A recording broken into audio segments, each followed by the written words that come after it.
सबको नमस्कार। मैं एस्ट्रो शीला टैरो कार्ड। आज हम जानेंगे सावन की अगली कहानी में इस सावन मास में क्या महत्व है, इसके पीछे क्या कहानी है। तो धार्मिक मान्यताओं के अनुसार सावन के महीने में ही समुद्र मंथन हुआ था, क्योंकि आप सभी को पता है कि समुद्र मंथन राक्षसों और देवताओं दोनों के बीच में हुआ था। तो ये जो मंथन हुआ था ये सावन के महीने में ही हुआ था, और इस मंथन में कई तरह के रत्न और हीरे जवाहरात, बहुत सी जड़ी बूटियाँ, स्वर्ण, बहुत सी चीज़ निकली थी, और जिस पे वन बाय वन सभी राक्षस और देवतागण अपना अपना अधिकार जमाने थे।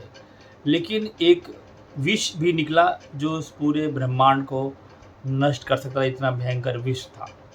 और इस विष को पीने के लिए कोई भी ना राजी नहीं हुआ, ना देवता और ना ही असुर। असुर तो पहले ही भाग गए थे और बारी थी असुरों की पीने की विष, लेकिन उन्होंने विष नहीं पिया। फिर उस विष को भगवान शिव ने ग्रहण किया, जिसके कारण भगवान शिव का नाम नीलकंठ पड़ा। ये भी एक इस सावन में ही सुनने को मिलता है, जानने को मिलता है कि कई लोग कहते हैं नीलकंठ महादेव। तो नीलकंठ का नाम कैसे पड़ा ये भी आपको पता है कि शिव जी ने जो समुद्र मंथन में विष निकला था उस विष को पिया, क्योंकि किसी ने पीने से मना किया था, तो इस कारण उनको नीलकंठ भी नाम पड़ा विष पीने के लिए। इसको पी के ही भगवान शिव ने पूरी सृष्टि को बचाया था, जो कि मैंने पहले ही बताया आपको।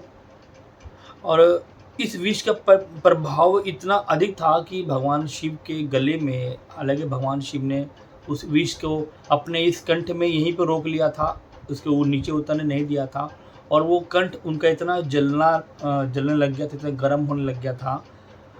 और इसके बाद फिर वो सभी देवी देवता ने देखा, जब उनके गले में ही वो उनके जो विष था वो भगवान शिव ने अपने उनको अटका लिया था उस विष को, तो सभी देवताओं ने देखा, और उसके बाद उस गर्दन को, यानी कि जहाँ पर विष लगाते हैं, पूरे उनको ठंडा करने के लिए, उनको उसको विष के प्रभाव को कम करने के लिए सभी देवी देवताओं ने एक साथ जल की वर्षा की, जिससे कि उनके ऊपर वो उनका गर्दन थोड़ी ठंडी होए और उन्हें कुछ राहत पहुँचे।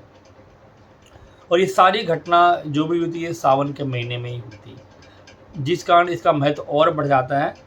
और इसलिए सावन के महीने में रुद्राभिषेक करने का भी बहुत विशेष महत्व है।